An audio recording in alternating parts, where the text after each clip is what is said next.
Hello, everybody. How you guys doing today? I hope you're doing well. I sure do. And welcome to the Bible, block by block.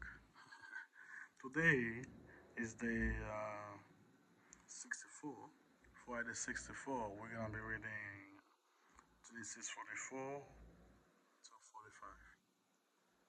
That is Jacob reunited with his brothers. All right, let us begin. Genesis 44, Joseph Cup. And he commanded the steward of his house, saying, fill the men's sack with food, as much as they can carry, and put each man money in the mouth of his sack. Also put my cup, the silver cup, in the mouth of the sack of the youngest, and his grain money. So he did according to the word that Joseph had spoken. As soon as the morning dawned, the men were sent away, they and the donkey. When they had gone out of the city and were not yet far off, Joseph said to his stewards, get up, follow the men, and when you overtake them, say to them, why have you repaid evil for good? Is it not the one of which the Lord drinks, and with which he indeed practiced divination? You have done evil in so doing. So Yahweh took them, and he spoke to them the same word. And they said to him, why does my Lord say these words? Forbid from us that your servant should be such. 18. Look, we brought back to you from the land of Canaan the money which we found in the mouth of our sacks. How then could we steal a silver or gold from your Lord's house? With whomever you find of your servant you find it, let him die, as we also will be my Lord's slave. And he said, now, let it be according to your word. He with whom it is found shall be my slave, and you shall be blameless. And each man speedily let down his sacks to the ground, and each opened his sacks. So he searched. He began with the oldest and left off with the youngest. And the cup was found in Benjamin's sacks. Then they tore such clothes, and each man loaded his donkey and returned to the city. So Judah and his brother came to Joseph's house, and he was still there. And they fell before him on the ground. And Joseph said to them, what deed is this that you have done? Do you not know that such a man as I can certainly practice divination? Then Judah said, what shall we say to my Lord? What shall we speak? Or how shall we clear ourselves? God has found out the iniquity of your servant. Here we are, my Lord, slave, but we and he also with whom the cup was found. But he said, forbid from me that I should do so. The man in whose hand the cup was found, he shall be my slave. And as for you, go up in peace to your father. Judah interceded for Benjamin. And Judah came near to him and said, O my Lord, please let your servant speak a word in my Lord's hearing, and do not let your anger burn against your servant. For you are even like Pharaoh. My Lord asked your servant, saying, Have you have your father or a brother? And we said to my Lord, we have a father, an old man, and a child of his old age, who is young. His brother is dead, and he alone is left to his mother children of his father, and his father loves him. And you said to your servant, bring him down to me, that I may set my eyes on him. And we said to my Lord, that I cannot leave his father, for if he should leave his father shall die. But you said to your servant, unless your younger brother came down with you, you shall not see my face no more. So it was, when we went up to your servant, my father, that we told him the word, my Lord, and our father said, go back and buy us a little food. But we said, we cannot go down if the younger brother is with us. If the younger brother is not with us, then we will go. Sorry, the younger brother is with us, then we will go down. For we may not see the man face unless our younger brother is with us. And your servant, my father, said to us, you know that my wife bore me two sons, and the one went out from me. And I said, surely he's torn to pieces, and I have not seen him since. But if you take this one also from me, and calamity befall him, shall bring down my gray hair with sorrow to the grave. Now therefore, when I come to your servant, my father, and the lad is not with us, since his life is bound up in the lad's life, it will happen when he sees that the lad is not with us, that he will die. So your servant will bring down the gray hair of your servant, our father, with sorrow to the grave. For your servant becomes surety for the lad to my father, saying, I will not bring him back to you. Then I shall bear the blame before my father forever. Now, therefore, please, let your servant remain instead of the lad as a slave to my lord. And let the lad go up with the brothers. For how shall I go up to my father if the lad is not with me? Lest perhaps I see the evil that will come upon my father. Finally, let's start thinking of somebody else besides himself. The father will be. That's all about. It's all about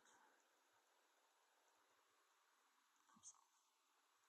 And Judah is the one that said that too. No wonder why he got into that as well. Meant to play a game. Control Judah. Anyway, then Joseph could now restrain himself. Genesis 45. Before all those who stood by him, and he cried out, make everyone go out from me. So no one stood with him while Joseph made himself known to his brother. And he wept aloud, and the Egyptian in the house of Pharaoh heard it. And Joseph said to his brothers, I am Joseph. Does my father still live? But his brother could not answer, for they were dismayed in his presence. And Joseph said to his brother, please, come near to me. So they come near. Then he said, I am Joseph your brother, whom you sold into Egypt. But now do not therefore be grieved or angry with yourself, because you saw me here. For God sent me before you to preserve life. For these 2 years of famine have been in the land, and there are still 5 years in which there will be neither plowing nor harvesting. Every time you think you're doing something bad to believe in Christ, to God, to a Christian, to follow God, you're attacking God. First of all, you're attacking God, you're going to pay for it. Second of all, they always use it.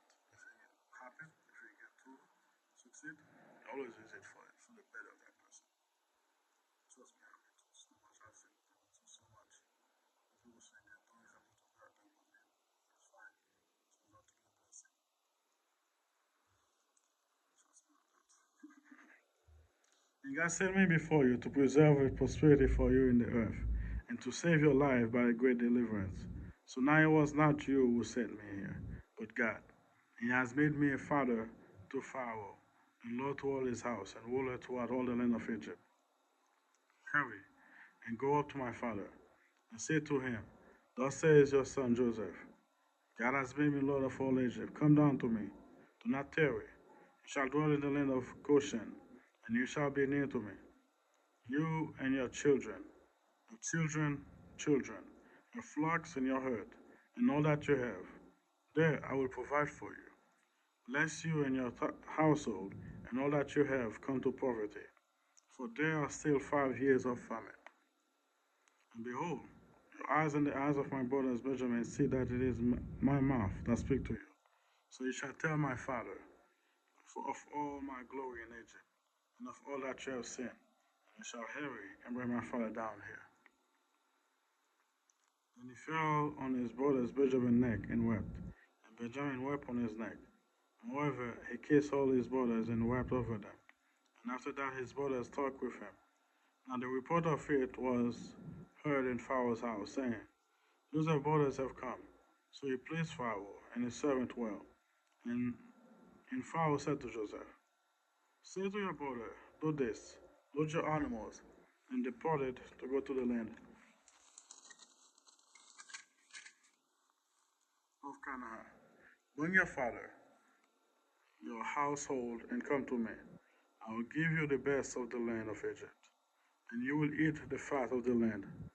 Now, you are commanded to do this. Be cut out of the land of Egypt for your little ones and your wives. Bring your father and come. Also, do not be concerned about your goods, for the best of all the land of Egypt is yours. Then the sons of Israel did so, and Joseph gave them coats, according to the command of Pharaoh, and he gave them provision for their journey.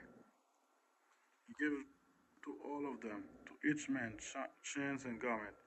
But to Benjamin he gave 300 pieces of silver and 5 chains of garment. And he sent to his father these things: 10 donkeys loaded with gold things of Egypt, 10 female donkeys loaded with grain, bread, and food for his fathers for their journey. So he sent his brothers away, and they departed. And he said to them, see that you do not become trouble along the way. Then they went out of Egypt and came to the land of Canaan, to Jacob their father.